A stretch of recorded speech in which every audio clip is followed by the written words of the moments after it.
पर यहाँ पर पहले फर्स्ट थिंग्स फर्स्ट आशीष, भारतीय दूतावास तमाम जो छात्र वहाँ से बता रहे हैं they are taking real good care of the students. सुरक्षित स्थानों पर इन्हें ले जाया भी जा रहा है, ये बात भी इस्टेब्लिश हो गई। लेकिन अभी ये आधी लड़ाई ही खत्म हुई है। अब इनको आपने सेफ जगह तो ले गए, इनको भारत वापस लाना, अब ये बड़ा इम्तिहान मुंह बाय खड़ा है सामने। देखिए बात तो सही है, थोड़ी सी ट्रिकी सिचुएशन है, लेकिन ये बात भी बिल्कुल ठीक है कि भारत सरकार की तरफ से, विदेश मंत्रालय की तरफ से जो पर्याप्त कदम हैं, जो ज़रूरी कदम हैं, वो संदीप जी उठाए जा रहे हैं। बड़ी अच्छी बात है, बहुत हार्टनिंग है जिस तरह से ये बच्चे बता रहे हैं कि इन्हें सेफर लोकेशन पे मूव कराया गया। जब आप इनसे कन्वर्स कर रहे थे तब उस दौरान कुछ लोग मेरे भी संपर्क में जो बता रहे हैं, जिन सिटीज़ का ये नाम ले रहे हैं, वहाँ पर इन लोगों को ले जाया गया है। देखिए जिस तरह की सिचुएशन है उसमें पहला चैलेंज था भारतीय विदेश मंत्रालय के लिए कि हमारा जो दूतावास वहाँ पर है, वहाँ के अधिकारी ये इंश्योर करें कि उन्हें पहले तो तेहरान से निकाल करके, डोनाल्ड ट्रंप जब ये कहते हैं कि तेहरान को खाली कर दो, तो ये इंडिकेशन इनफ है कि सबसे पहले और G7 की जो मीटिंग बीच में छोड़कर आना अभी हमें नहीं मालूम, अभी we have to keep our fingers crossed. और यहाँ पर कार्रवाई में एक तेजी की जरूरत भी है। जी हाँ बिल्कुल, सिर्फ ये नहीं कि तेहरान से बाहर निकाल दिया उसके बाद, अभी ये लड़ाई पूरी नहीं, हमने ये पूरी खत्म नहीं हुई है। देखिए मैं फिर भी Sandeep ji benefit of doubt government of India को इसलिए दूंगा क्योंकि कल हमने देखा था कि किस तरह से इजराइल सरकार को उन्होंने संपर्क साधा, और बड़ी अच्छी बात, माफ कीजिएगा, ईरान की सरकार को बड़ी अच्छी बात है कि ईरान सरकार ने तुरंत इस बात की हामी भर दी और ये कहा कि हम पूरी तरह से आपका सहयोग करेंगे आर्मेनिया के थ्रू लैंड बॉर्डर से निकालने में।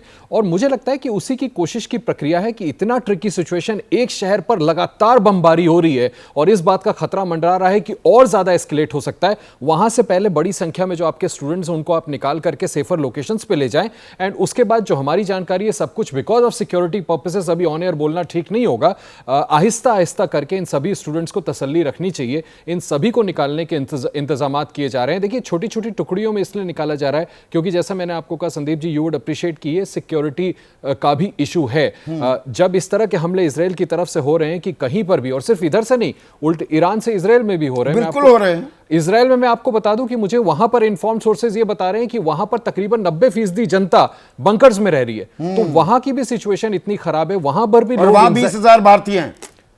उस बात का अभी हम ईरान की ज्यादा बात कर रहे हैं, इजराइल में भी ये समस्या आएगी ही। तो राहत की खबर भी आ रही है हर्षवर्धन, लेकिन देखिए मैं हूं पत्रकार और थोड़ा सा मैं स्केप्टिक हमेशा रहता हूं, ये keeping my fingers crossed.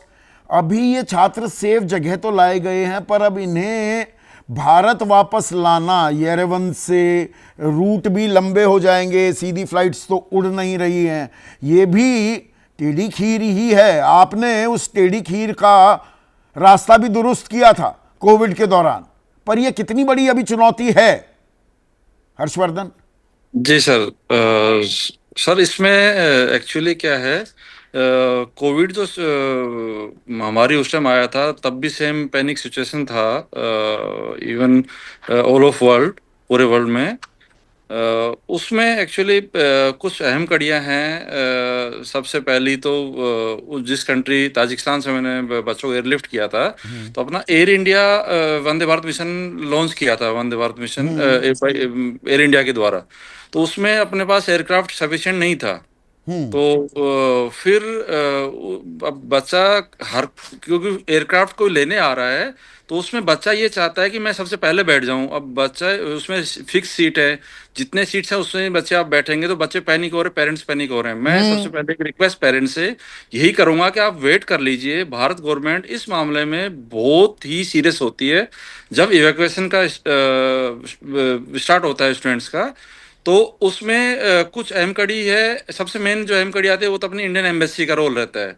Indian embassy के बाद सेकंड जो इम्पोर्टेंट रोल है वो लोकल गवर्नमेंट का, और फिर थर्ड आता है जो यूनिवर्सिटी रिप्रेजेंटेटिव्स हैं, जो जिस भी यूनिवर्सिटी के अंदर स्टूडेंट्स पढ़ने जा रहे हैं, वो एक सर्टेन कंपनी के थ्रू पहुंचते हैं वहां पे, तो उनका उसमें रोल आता है कि वो उसमें बच्चों को थोड़ा समझाएं कि यार ऐसा काउंसलिंग की जरूरत है, काउंसलिंग का जरूरत रहता है उसमें, बिल्कुल। पर इसमें एक और चीज बताइए हर्षवर्धन, देखिए कोरोना काल में अब वो नो फ्लाई जोन्स नहीं थे जो इस वक्त हो चुके हैं।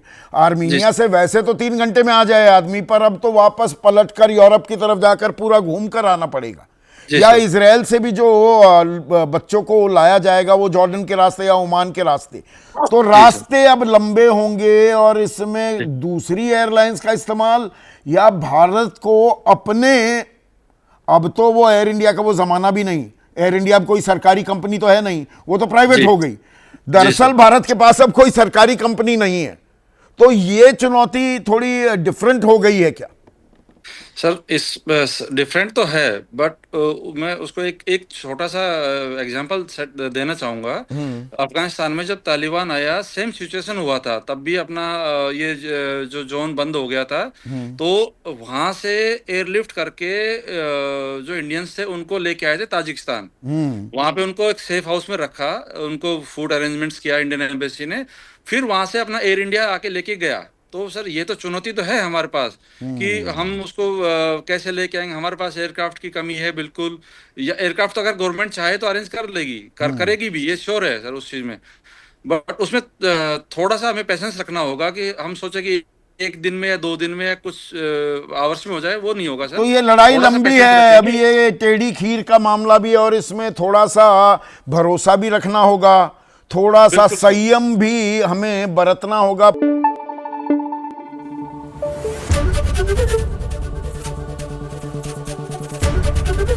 एबीपी न्यूज आपको रखे आगे।